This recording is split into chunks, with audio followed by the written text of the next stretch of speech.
4 महीने चाहे कुछ भी हो जाए, जनवरी, फरवरी, मार्च और अप्रैल, इसमें चाहे कोई सी भी सिचुएशन आ जाए, जितनी भी दिक्कतें आ जाए, चाहे वो रिवीजन की दिक्कत हो, चाहे क्वेश्चन प्रैक्टिस की दिक्कत हो, या कभी नंबर कम आ जाए, हम डिमोटिवेट नहीं होंगे उसकी एनालिसिस, लेकिन उन्हीं में से कई बच्चों का सिलेक्शन हो जाएगा जो यहां से लगा रहेगा, जो लगातार इस जर्नी को कंटिन्यू रखेगा। मुझे नहीं यस चलिए, हैप्पी न्यू ईयर, बिल्कुल happy new year to all of you. आप सभी लोगों को नए साल की बहुत बहुत शुभकामनाएं। इसी तरीके से पढ़ते रहिए, मेहनत करिए और आगे बढ़ते रहिए। ये जर्नी आम जर्नी नहीं है जो आप जी रहे हैं, आपने बहुत कठिन रास्ता चुना है। सच बता रहा हूं, नीट, जेई और किसी भी कॉम्पिटेटिव एग्जाम की तैयारी जब आप करते हैं तो ये बहुत टफ जर्नी होता है। इसमें सिर्फ आप सब्जेक्ट नहीं सीख रहे हैं, इसमें सिर्फ आप फिजिक्स, केमिस्ट्री, बायोलॉजी नहीं सीख रहे हैं, इसमें भाई एन नंबर ऑफ चीजें सीख रहे हैं, इसलिए आपको बहुत ज्यादा टफ लगता है, बहुत ज्यादा मुश्किल लगता है। क्या सिर्फ आपने पिछले 6 महीने में क्या सिर्फ आपने फिजिक्स, केमिस्ट्री, बायोलॉजी पढ़ाई क्या, या फिजिक्स, केमिस्ट्री, बायोलॉजी से डील करना सीखा है क्या? ईमानदारी से बताइए। Of course not. आपका जवाब होगा नहीं सर। क्या सीखा है? तो आज एनालिसिस का दिन है। वैसे भी जब बैच स्टार्ट किया होगा तो मैंने एक आपसे बोला था कि डायरी में पहले पेज पर लिखो कि ये सब तुम नहीं करोगे। याद है पहला दिन? हाँ सर, देखा था हमने वही पहला दिन जो आपने लिखा था, और आज के दिन में क्या चेंज आप पे आया है वो सबसे पहले लिखिए। क्या चेंज आया है? क्या आपने प्रेशर झेलना सीखा, और प्रेशर में काम करना सीखा? क्या आपने टाइम मैनेज करना सीखा? क्या आप फिजिक्स में कॉन्फिडेंस आया, आपको सब्जेक्ट में कॉन्फिडेंस आया? क्या आप अपने लाइफ को मैनेज करना सीख गए? क्या आप डिसिप्लिन्ड हुए थोड़े से? हाँ, कुछ कमियां अभी भी रह गई होगी, उसको कैसे ठीक करना है इस पर लिखिए।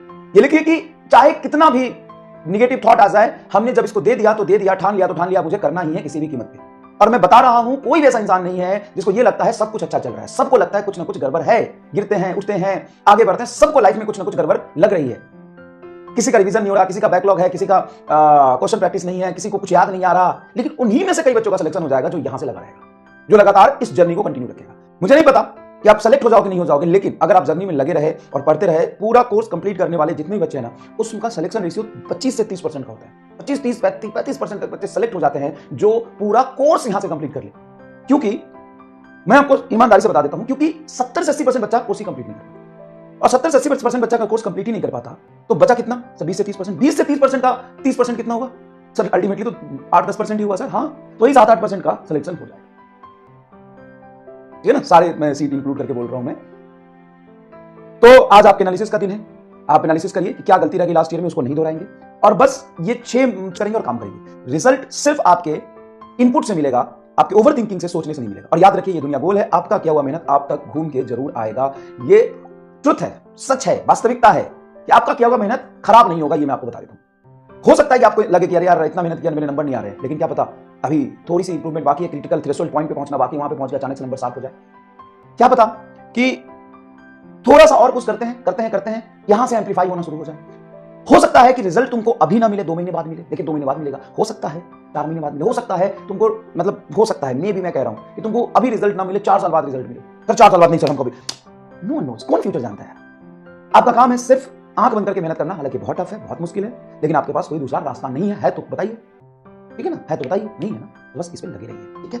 आराम से 4 महीना है, जनवरी, फरवरी, मार्च, अप्रैल। फरवरी एंड तक आपका सिलेबस, मतलब फरवरी एंड तक 15 फरवरी, 18 फरवरी वो है प्लानर बनाया है, लेकिन फरवरी एंड से पहले ही लास्ट वीक ऑफ फरवरी में आपका सिलेबस कंप्लीट हो। उसके बाद 2 महीना बहुत होता है, ठीक है? और धीरे धीरे हम आपको रिवीजन भी करा रहे हैं, आगे भी पढ़ा रहे हैं, क्वेश्चन प्रैक्टिस भी करा रहे हैं, जेईई मेन पूरा करा रहे हैं, संडे असाइनमेंट करा रहे हैं, तो आप अच्छा कर रहे हो। लेकिन जब आप बहुत अच्छा पढ़ते हो ना, तो फिर देखो, कम पढ़ोगे कम भूलोगे, ज्यादा पढ़ोगे ज्यादा भूलोगे, लेकिन उसी को एक बार रिवाइज कर लोगे, सब कुछ तुम्हारे टिक पे हो जाएगा। उसकी चिंता मत करो। मैं लास्ट में टाइम निकाल के 20-20 मिनट का भी रिवीजन वीडियो दे दूंगा, ताकि सारे फॉर्मूले एक साथ कैसे पूरे चैप्टर को रिवाइज करके वो भी बता दूंगा, ठीक है? लेकिन तुमको शॉर्ट नोट्स बना के रिवाइज करना है। पीडीएफ कल मैंने दे दिया, उससे कितना फायदा हुआ ये बताओ, देखा? ठीक है, आगे भी दिया। तो आप बहुत अच्छा करेंगे, मेहनत करते रहिए, ठीक है?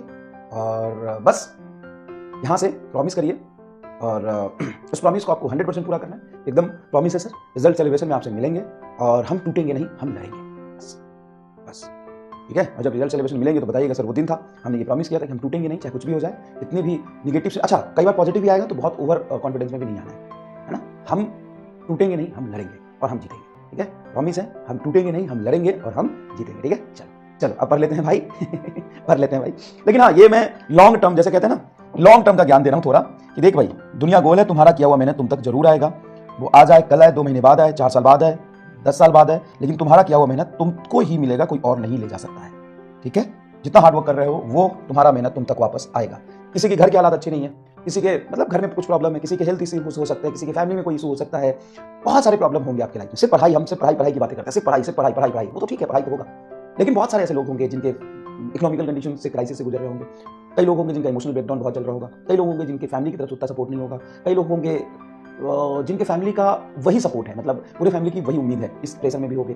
कई फैमिली का बहुत टॉक्सिक माहौल होगा। लेकिन ये चीजें ना मोर और लेस सबके साथ है, इससे परेशान मत हो। दूसरी बात, एक और बढ़िया चीज बता देता हूँ, ध्यान से सुनना, बहुत बढ़िया चीज बता देता हूँ। किसी के बिना किसी की लाइफ रुकती नहीं है, और ये लाइफ, ये जीवन तुमको आगे पूरे जीवन अकेले जीना है। आज तुम्हें किसी चीज से बहुत लगाव है या किसी चीज से तुम बहुत परेशान हो, तो एक चीज याद रखना, नथिंग इज परमानेंट। सच बता, आज से 2 साल बाद या 1 साल बाद, आज तुमको जिस चीज से बहुत ज्यादा लगाव है या आज तुम किसी चीज से बहुत ज्यादा परेशान हो, आज से 6 महीने बाद, 1 साल बाद उस चीज को सोच के तुम्हें अपने आप पे हंसी आएगी।